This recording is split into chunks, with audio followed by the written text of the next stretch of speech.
Kaip derinti jėgos treniruotės ir kardio? Tai dažniausiai vis tiek tavo programa turėtų susidaryti iš to, kad tu ateini į sporto salę ar, nežinau, kokį nors stadioną, tu padarai apšilimą ten nuo 5 iki 10 minučių tam, kad iššiltų visas organizmas, tada padarai šiek tiek tempimų, tai mes galime tai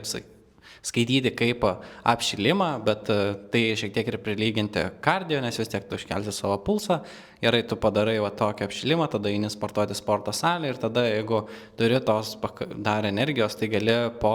savo tos pagrindinės treniruotės atlikti dar šiek tiek kardio pratimų, tai tiesiog nueiti ant bėgtakio lengvai prasieiti ar ten prasibėgti apie 10-15 minučių, taip dar šiek tiek pagerinti savo organizmo atsistatymą, bet tada tokių treniruočių turėtų būti per savaitę apie 3-4 priklausomai kokią raumenų grupę darai ir tada jau kitomis dienomis tu gali traukti daugiau tų kardio pratimų į savo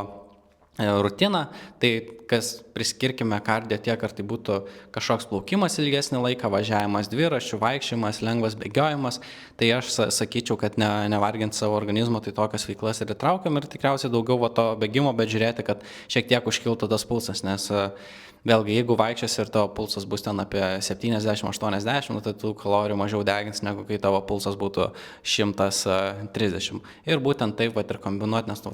toks kardio nevargins organizmą ir tu matysi tuos rezultatus, o kad teisingai valgytum, tai gali parsisiųsti perskas.com appsą, duos tavo mitybos planą, pirkinių krepšelį, galėsi sekti savo progresą, apie nieką nereikės galvoti už labai gerą kainą ir rezultatus matysi per pirmas 7 dienas.